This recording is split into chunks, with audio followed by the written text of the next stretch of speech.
लक्ष्मीनाथसमारम्भां नादयामुनमध्यमां अस्मदाचार्यपर्यन्तां वन्दे गुरुपरम्परां यदिराजाय विद्महे श्रीभाषिकाराय धीमहि तन्नो रामानुजार्य प्रचोदयात् ஆழ்வார்கள் திருவடிகளே சரணம் எம்பெருமானார் திருவடிகளே சரணம் ஜீயர் திருவடிகளே சரணம் यो नित्यमच्युतपदाम्बुज युग्मरुक्म व्यामोगदस्ततितरानतृणाय मेने अस्मद्गुरोर्भगवतोऽस्य दयैकसिन्धो रामानुजस्य शरणं शरणं प्रपद्ये நீரார் கடலும் நிலமும் முழுதுண்டு வேளார் ஆளும் இளந்தலிமே துயிலந்தாய் சீரார் திருவேங்கடமாமலி மேயாராமுதே அடியேர் கருளாயே.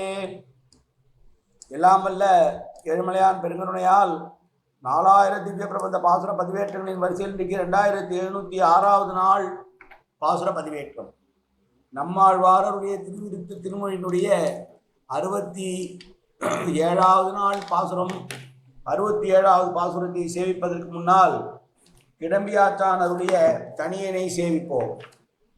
கருவிருத்த கொழி நீத்த பின் காமக்கடுமொழி வீழ்ந்து ஒரு விருத்தம் புக்குழல் ஒரு வீர் உயிரின் பொருள்கட்கு ஒரு விருத்தம் புகுதாமல் குறுகுயர்கோன் குறைத்த திருவிருத்த தோரடி கற்றுவி திருநாட்டகத்தே.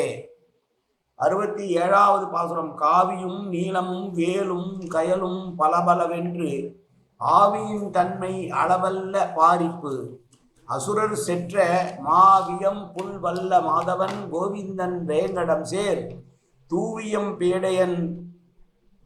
பேடையன் நாள் கண்களாய துணைமலரே. தலைவனை பார்த்து அவனுடைய தோழன் சொல்லுவதான பாசுரம். என்ன நீ இவ்வளவு வருத்தமாயிருக்கிறாய், உனக்கு என்ன நடந்தது என்று கேட்டு அதற்கு தலைவன் சொன்ன பதிலை தான் நாம் இந்த பாசுரத்திலே பார்க்கிறோம். அசுரரை என்றால் அசுரர்களை வென்றவன், செற்ற என்றால் வென்றவன், மாவிய புல்வல்ல என்றால் பெரிய ஆச்சரியமான கருடப்பறவையை ஏறி நடத்துகிற மாதவன் என்றால் திருமகளுடைய கணவன், மா என்றால் திருமகள், அவளுக்கு மனதுக்கு உகந்தவன் கணவன் மாதவன். துணைமலர் ஒன்றோடொன்று ஒத்த 2 தாமரை மலர்கள், செங்கல் நீர் பூவையும் கருணைதர் பூவையும் வேல் படையையும் மற்றும் கண்ணுக்கு ஒப்பாகிற மான்விழியும் பல பொருள்களையும் பசுகளை காக்கக்கூடிய பெருமானான கோவிந்தன் திருவேங்கட மாமலையிலே பொருந்தி வாழ்கிறான். சிறகழகுடைய அன்னப்பேடை போன்றவளது கண்களாயே தன்னுடைய ஒப்பாகாதபடி ஜெயித்து என்னை வருத்துவதற்கு அடிகோலிய பரப்பு என்னுடைய உயிரின் தன்மைக்கு ஏற்ற அளவல்ல என்று சொல்லுகிறான் தலைவன். தலைவருடைய கண்ணழகை சொல்லி அந்த கண்ணழகை நான் பார்த்தேன், அது என்னுடைய உயிரையே பறித்துவிடும் போல இருக்கிறதே என்று சொல்லுகிற பாசம்.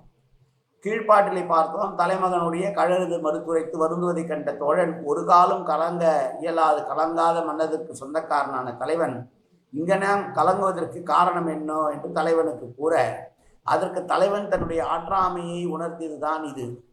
திருவேங்கடமலையிலே கண்ட மங்கையின் கண்கள் தன்னை வருத்த தொடங்கிய அளவுக்கு என் உயிர் ஓர் ஈடாகாதென்று தலைமகன் தன்னுடைய வழி இழந்தமையை பாங்கனுக்கு கூறி வருந்துகிறான் என்பது இந்த பாடலுடைய கருத்து.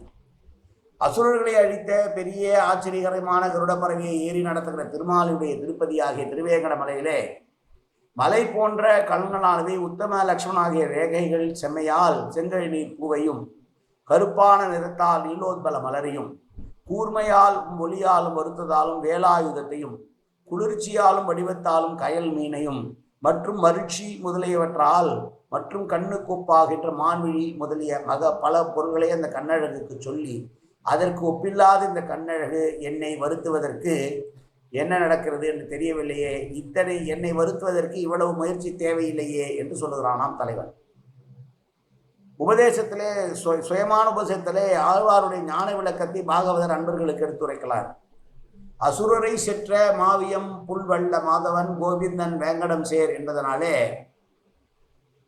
துஷ்ட நிகிரக சீலனாக இருக்கக்கூடிய கருடவாகனாக இருந்து உத்தமமான பாகவதர்களுக்கு பாத்தியப்பட்டு அவர்களுக்கு புரசகாரம் அவர்களை அவனிடம் சேர்க்கக்கூடிய புருஷகாரத்தை செய்ய வல்லவளான திருமகளுக்கு வசப்பட்டவனும் ஆத்மாக்களை பரிபாலப்பான திருமாலினுக்கு போகஸ்தானமான பெரிய திருமலையிலே ஈடுபாடு உடையவர் ஆழ்வார் என்பது வேங்கடம் சேர் என்பதால் விளங்குகிறது. வேங்கடத்தை இடைவிடாது நினைப்பவர் என்பதனால் தூவியம் பேடை அந்நாள் என்றதனாலே ஆழ்வாரது சுத்த சுய அனுபவமும் ஞானம் அனுஷ்டான ரூபமான மேற்கதி சொல்லும் கருவி இரண்டு உடைமையையும் பாரதந்திரத்தையும் இங்கே குறிக்கப்படுகிறது. வேங்கடம் சேர் தூவியம் பேடை என்று அவர் அலர்மேல் மங்கை தாயாரை சொல்லி அவளோடு இவருடைய சுரூபத்திற்கு ஒப்பு சொல்லிற்றமாகவும் கண்களாகிய துணைமலர் தமக்கும் தம் அடியாருக்கும் துணையாகிற பரந்த ஞான வகையை கொள்ள வேண்டும்.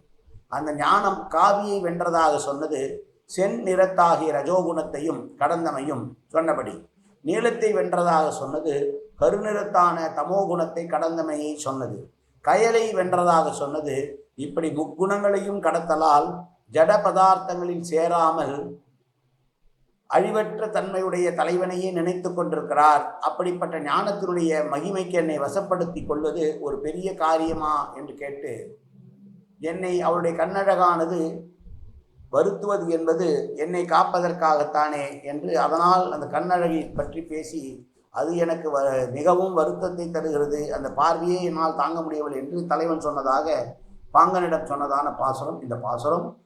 பாங்கன் கேட்டதற்கு பதில் உரைக்கிறான் தலைவன் இந்த பாசுரத்திலே.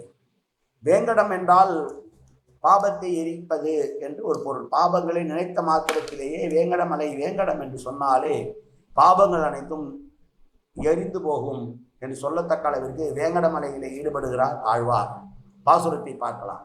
காவியும் நீளமும் வேலும் கயலும் பலபலவென்று ஆவியின் தன்மை அளவல்ல பாரிப்பு அசுரர் செற்ற மாவியம் வல் புள்ள மாதவன் மாவியம் புல் வல்ல மாதவன் கோவிந்தன் வேங்கடம் சேர் தூவியம் பேடையன் நாள் கண்களாய துணைமலரே. காயேன வாச்சா மனசேந்திரியவா அத்தியாப்தனாவா பிரகதேரி சுவாவாது கரோமியத்தது சகலம் பரஸ்மை ஸ்ரீமன் நாராயணாயை சமர்ப்பயாமி.